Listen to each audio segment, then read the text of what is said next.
Tá, eu estou aí no exercício do ministério há mais de 3 décadas. Há mais de 3 décadas. Eu tive uma experiência pessoal com Deus dos céus no ano de 86, uma experiência direta, uma experiência exclusiva, uma experiência personalizada. Eu tenho o hábito de dizer que eu não sou fruto de uma pregação, não sou fruto de uma igreja, eu não sou fruto de uma liturgia, eu não sou fruto de uma instituição.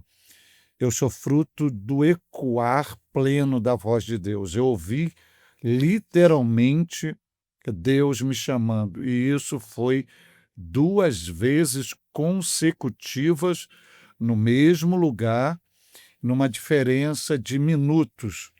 Literalmente ouvi a voz de Deus.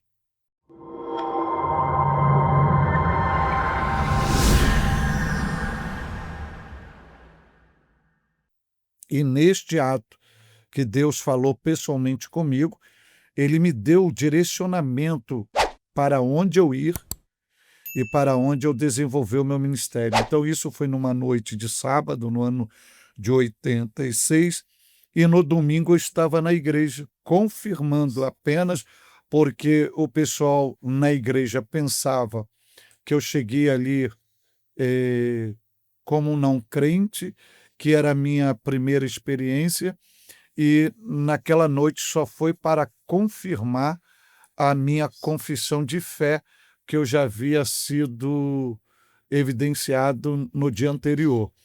E isso foi algo tão miraculoso, porque a minha confirmação foi no domingo e na quarta-feira eu voltei à igreja. E eu estava na igreja e os dias de culto semanais, a frequência é mais dificultosa, ela é menor. E naquela noite, o líder da igreja ele deu oportunidade a uma jovem do conjunto da mocidade para cantar um hino, e no momento que aquela jovem foi cantar o hino, ela foi tomada por uma ação divina por meio dos dons espirituais na área do dom da profecia. E ela começou a profetizar.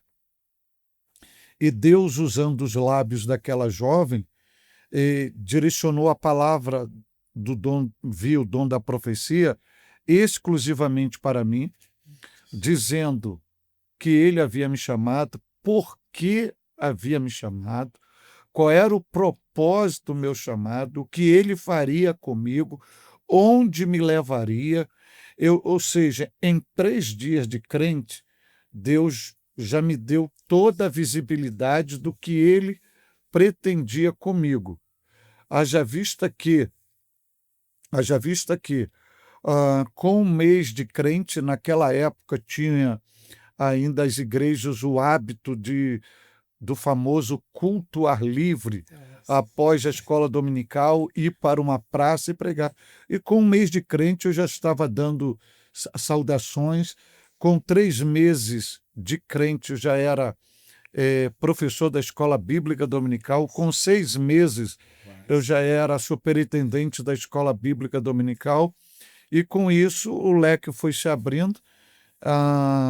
O Espírito Santo gerou dentro de mim uma sede insaciável para o estudo sistematizado da Bíblia Sagrada, e a minha fonte na época, porque a gente não tinha as oportunidades de conhecimento como tem hoje essa geração, devido aos avanços tecnológicos.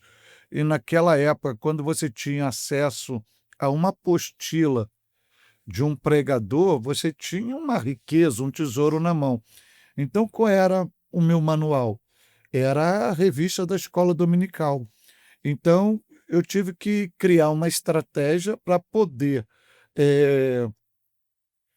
desenvolver o conhecimento sistematizado e, ao mesmo tempo, montar a biblioteca para a gente ter as fontes de recursos. Então, o que eu fazia? Eu recebia as revistas da escola dominical, ia lá no encarte, via quais eram os livros sugeridos para aquela temática, ia adquirindo aqueles livros, e eu não esperava o professor da escola dominical para poder lecionar. Então eu amanhecia um dia de sábado, 8 horas da manhã, e eu ia parar de estudar no domingo, 8 horas da manhã, muitas das vezes com os pés dentro de um balde de água fria para não dormir, e estudando toda aquela temática, e ali eu comecei a desenvolver o ensino para poder fazer a aplicação por meio da pregação.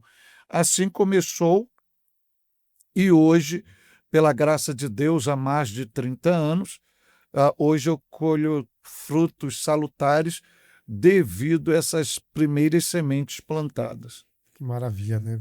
O chamado do Senhor aí, o senhor falando, eu estou pensando aqui, né? Como que o pentecostalismo é algo interessante, porque além de acreditarmos que o Senhor continua falando, que o Senhor, ou seja, Deus não, a revelação não se encerrou com as escrituras no sentido que Deus não fala mais pessoalmente, mas também Deus dá experiências, como deu para o Senhor também, que coloca o Senhor, inclusive, no mesmo caminho de grandes homens do Antigo Testamento que foram chamados com experiências particulares, mostrando que Deus é o Deus que chama pessoas para propósitos específicos, né? O chamado, por exemplo, a gente vê, lembra Paulo no Novo Testamento, mas a gente vê Isaías, Jeremias, outras pessoas que também, ao longo da sua jornada, Ezequiel, por exemplo, principalmente, também teve uma experiência extraordinária com Deus, né? Mostrando que Deus ainda continua chamando pessoas com experiências extraordinárias para coisas extraordinárias em sua presença, né? Isso é maravilhoso, meu Deus do céu.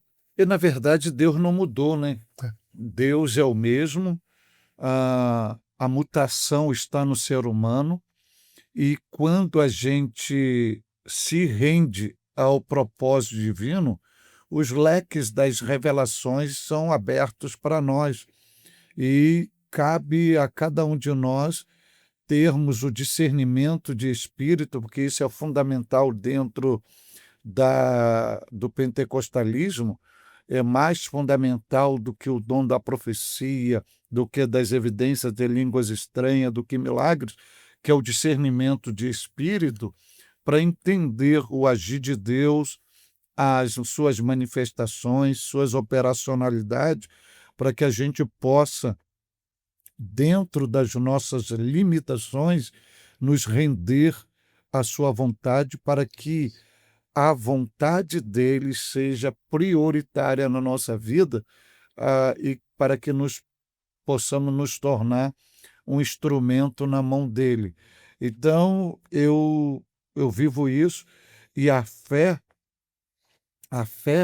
ela tem que ter, ela é como uma balança, ela tem que ter os dois pesos, ela tem que ter a sua racionalidade, e ela tem que ter a sua experiência, o seu aspecto experiencial, porque a fé só na racionalidade, você tem a probabilidade de você entrar por um caminho do ceticismo. Quando você vive só a espiritualidade, a experiência, você tem a probabilidade de você cair para o fanatismo. Mas quando você associa a racionalidade e a experiência, você tem uma fé substancial ensinada na Bíblia Sagrada. E é isso que vai nos dar o tônico para a gente desenvolver a nossa vida sem romper limites e caminhar de acordo com aquilo que tanto a Bíblia, que é a revelação divina, que Deus estabeleceu para nós, para que possamos colher frutos e sermos bem-sucedidos de acordo com a sua vontade.